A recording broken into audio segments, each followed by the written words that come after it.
দুঃখী বৃদ্ধ এবং যম।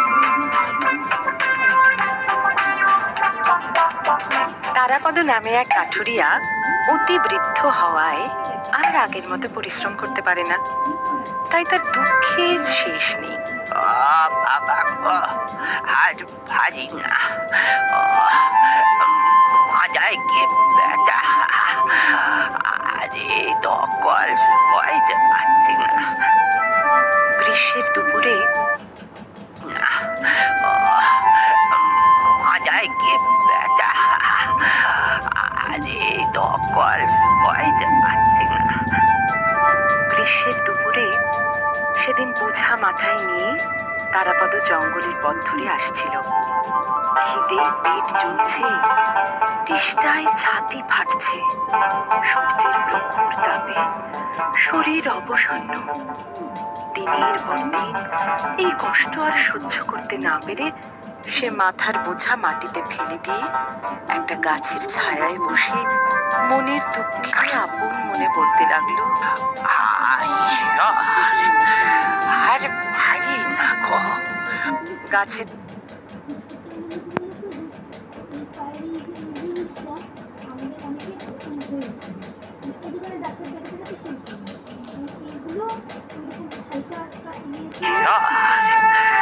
আর পারি না গো। গাছের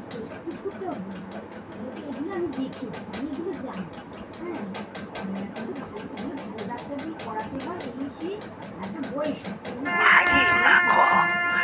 গাছের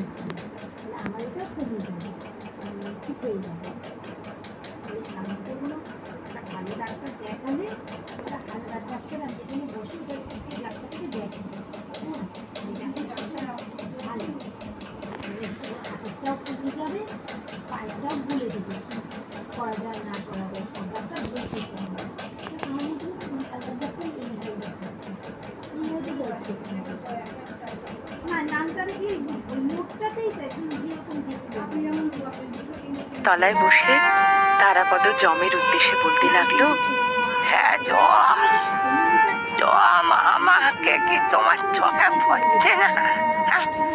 তোমার মিনতি করি গো জম, যত শিগগিরই সম্ভব আমাকে পৃথিবী থেকে তুলে নিয়ে যাও, তাহলে আমি এই যাত্রায় একটু নিষ্কৃতি পাই।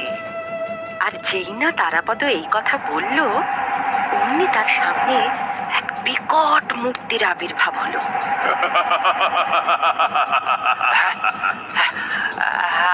আপনি কে প্রভু? আমি যম। তুমি আমায় ডেকেছিলে, তাই আমি এসেছি। এখন ডেকেছ কেন বলো? তারাপদ তখন প্রাণের ভয়তে কাঁপতে কাঁপতে বলল,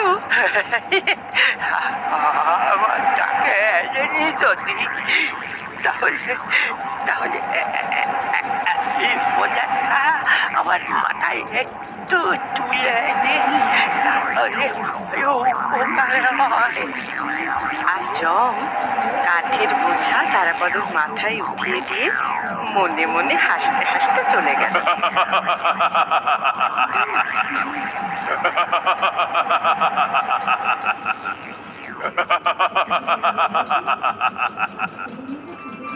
প্রত্যেকের কাছেই কিন্তু তার নিজের জীবন বড় প্রিয়। জীবনের জ্বালা সহ্য করতে না পেরে অনেকেই মৃত্যু কামনা করে বটে, কিন্তু সেটা তাদের মনের কথা নয়, শুধুই মুখের কথা।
কাটতে গেলে আবার ঝাঁঝ পাইকা দিয়েছে